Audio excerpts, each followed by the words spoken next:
Thank you, Mr. President, for giving me this opportunity to take the rostrum once again. And in that way, permit me, Mr. President, offer a gracious salute to members of government who are present with us here tonight.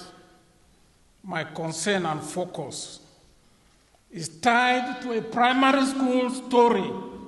For those of us English-speaking Cameroonians who are here, if you enter the class to make a story, you say, boys and girls, are you ready to hear my story? They will say, yes, what is your story about? My story is about roads. And if the Southwesterner wants to talk in this country, the first outcry is roads. Mr. Minister of Public Works, I want you, with all due respect, to understand the cries that are coming from this house tonight.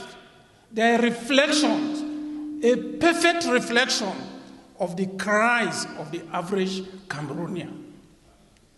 The question most Cameroonians have for you is that our ministers who are charged with the duty of taking care of the road network in our country, do they circulate in this country by air or by road? How can it be that the economic capital is not properly connected to the national capital of our country? What image are we giving to the world? Mr. Minister, a few days ago you came around with some explanations after the Delegate General for National Security spoke out about the road network in the country. Yes, Mr. Minister, as I said with all due respect, have you ever lost a relation because of bad roads, Mr. Minister? When the head of state visited Boya and people put their complaints to him, he made a statement I will never forget. As a YCPD militant, the head of state said the crown cannot be happy when the cottage is not happy. Mr. Minister, everyday Cameroonians are dying because of bad roads. How? For how long are we going to cry as a people? For how long are Cameroonians going to shout out? We have elections next year. What do you want us? Look, we are leaving this place, for those of us who live in the communities, we are not safe because people will say we have gone and voted what? People will ask those questions. We don't have answers, no matter what CRTV is trying to portray now. I come from the Southwest. We have 6 divisions. How many of those divisions are adequately linked to the regional headquarters? The regional headquarters itself is not linked to the economic capital, which is the way out. Now, we condemn English-speaking Cameroonians for being terrorists. Let me reveal this to all of you, the government bench. You are giving a lot of work to our gallant military boys.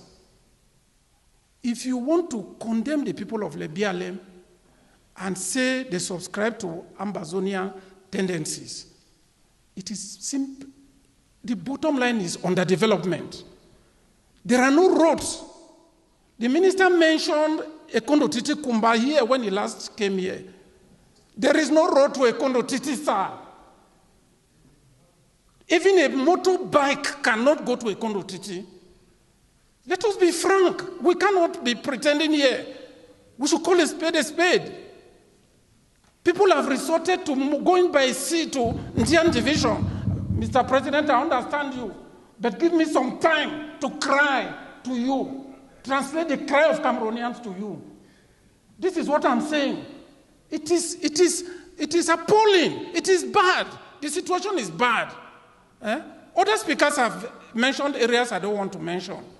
But look at, you cannot travel from economic capital to the national capital. You cannot travel to Kribi, which is to sell Cameroon, the future of our nation.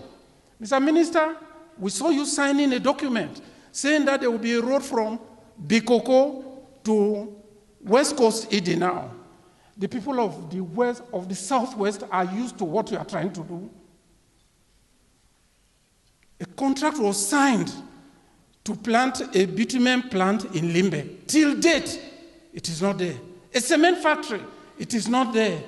The Limbe seaport, all, Tico airport, is this, tell us, is this another deception?